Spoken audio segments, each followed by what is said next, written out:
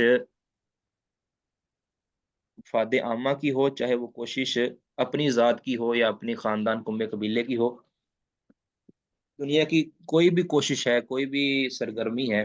اس میں اگر ایمان نہیں ہے نا تو وہ سرگرمی صرف دنیا کی حد تک ہے، نیک نامی مل جائے گی، لوگ تعریفیں کر دیں گے، آخرت کے اندر اس کو کچھ نہیں ملے گا۔ تو اگر کوئی بندہ ایمان والا ہے اور اس کی جو دنیا آخرت کے لیے جو کوشش ہے، اس کی اپنے عمل کی حفاظت ہے، تو ایسے لوگوں کی اللہ تعالیٰ کانا سعیہم مشکورا، ایسے لوگوں کی کوشش قابل قدر ہے، قابل ستائش ہے، قابل تشکر ہے۔ تو کسی بھی عمل کی قبولیت کے لیے تین بنیادی شرطیں ہیں۔ نمبر ایک، عقیدہ صحیح ہو۔ نمبر دو، عمل سنت یعنی شرع کے اندر وہ عمل ممنوع نہ ہو، ٹھیک ہے، یہ میں نے لفظ اس لیے بولا، کچھ ایسے کام ہیں کہ جو شریعت کے اندر مسنون نہیں ہے، مباح ہے، تو وہ اگر وہ کرتا ہے تو وہ مذموم نہیں ہے بندہ۔ شریعت کی نظر میں وہ عمل ممنوع نہ ہو، نمبر دو۔ نمبر تین، اس عمل کی اگر اگر وہ عمل جو کر رہا ہے وہ خالص نیت کے ساتھ ہو، اس کے اندر ریا، شرک اکبر یا شرک اصغر کا کوئی دخل نہ ہو، تو اللہ تعالیٰ ایسے لوگوں کی قدر کرتے ہیں، ایسی کوششوں کی اللہ تعالیٰ قدردانی کرتے ہیں۔ جی، کلن نمد، ہر کسی کو ہم پھیلاتے ہیں، نہیں ہؤلاء، نہیں نہیں، نمیدو کا مطلب نہیں پلانا، نہیں، امداد کرنا ہے۔ امداد کرتے ہیں، کلن نمد، ہر کسی کی ہم امداد کرتے ہیں، ہؤلاء و ہؤلاء، ان کی بھی اور ان کی بھی، من عطاء ربک، تیرے رب کی عطا میں سے، وما کان عطاء ربک محظورا، اور تیرے رب کی عطا کسی سے روکی ہوئی نہیں ہے۔ یعنی دونوں طرح کے جو لوگ ہیں نا، جو اراد الآخرہ یا اراد العاجلہ، دونوں طرح کے لوگوں کو ہم مدد کرتے ہیں۔ اللہ تعالیٰ فرماتے ہیں کہ ہم اس کی امداد کرتے ہیں، اس کو دیتے ہیں دنیا کا سامان، اپنی مرضی سے دیتے ہیں، وہ نہیں ہے کہ وہ اللہ تعالیٰ سے کچھ زیادہ چھین کے لے جائے، ٹھیک ہے، اللہم لا مانع لما اعطیت ولا معطی لما منعت، ٹھیک ہے، تو دیتے ہیں، اللہ اپنی عطا سے دیتے ہیں، ہر ایک کو دیتے ہیں جتنا دیتے ہیں۔ وما کان عطاء ربک محظورا، اور اللہ تعالیٰ کی جو عطا وہ کبھی ختم ہونے والی نہیں ہے، ٹھیک ہے، بند ہونے والی نہیں ہے۔ تو کیونکہ اللہ تعالیٰ کسی کو کم اس لیے نہیں دیتا کہ اللہ کی عطا کے اندر کمی آ گئی ہے،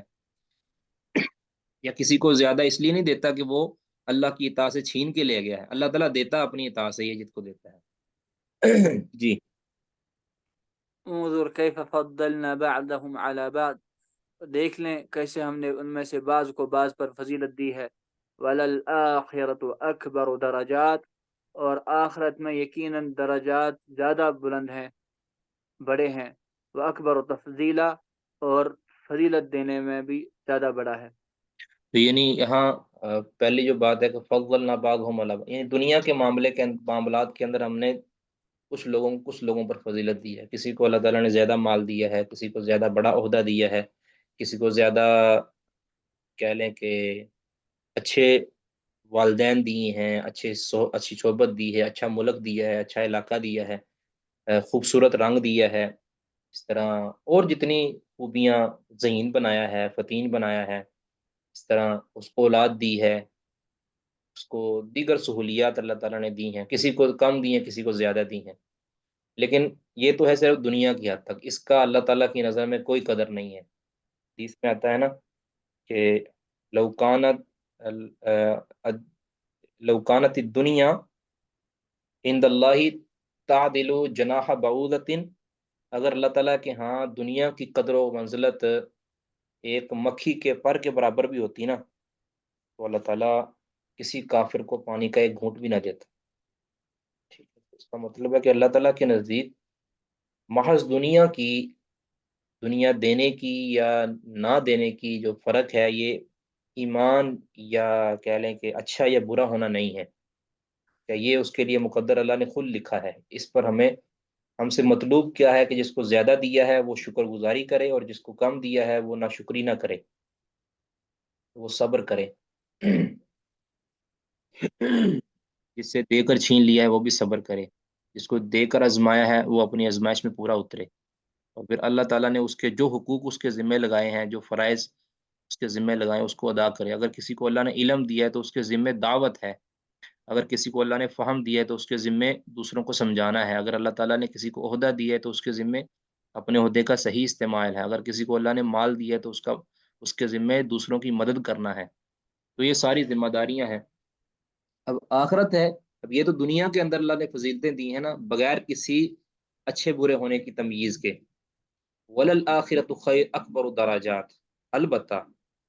آخرت کا گھر یہ بڑا درجے والا ہے، یعنی آخرت کس کو ملے گی؟ وہ اسی کو ملے گی جو اللہ تعالیٰ کی شریعت پر عمل پیرا ہوگا۔ واکبر تفضیلا،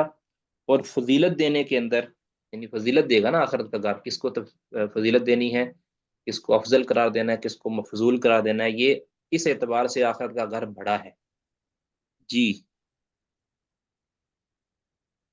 لا تجعل مع اللہ الہا آخر، نہ تو ٹھہرا اللہ کے ساتھ کسی اور کو معبود، فتقعد مذموما مخذولا، پھر تو بیٹھا رہے مذموم مخذول، چھوڑا ہوا۔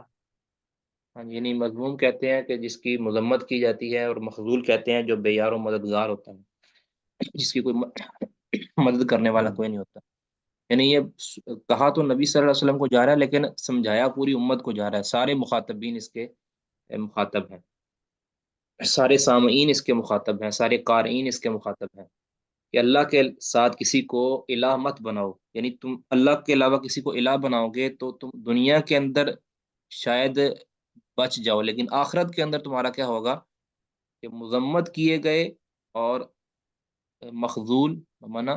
خذل کہتے ہیں کسی کو بے یار و مددگار چھوڑنا، یعنی وہ اس کو مدد کی ضرورت ہو، بندہ اس کو چھوڑ کے چلا جائے بھی، نہیں بھی ہم تمہاری مدد نہیں کرتے، تو اس کو کہتے ہیں مخذولہ، یعنی اس کو لاچار چھوڑ دیا جائے گا۔ آخرت کے اندر ہم نے پیچھے آیت میں بھی پڑھا ہے نا، آخرت کے اندر جو مشرکین ہوں گے وہ اپنے معبودوں کے پیچھے چلیں گے اور کہیں گے کہ ہمیں اب شفاعت کرو ہماری، وہ کہہ رہے کہ تم تو ہماری عبادت کرتے ہی نہیں تھے، تو پھر وہ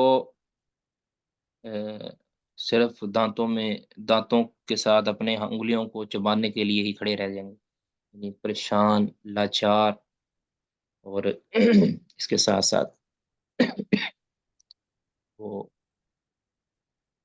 یعنی بڑی بری حالت کے اندر ہوں گے، بیچارے۔ جی آگے کون پڑھیں گے جی؟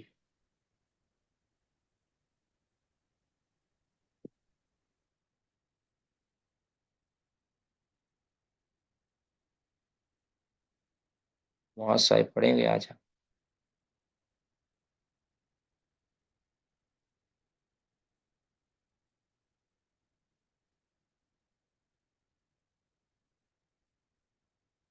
جی کوئی اور پڑھ لیں۔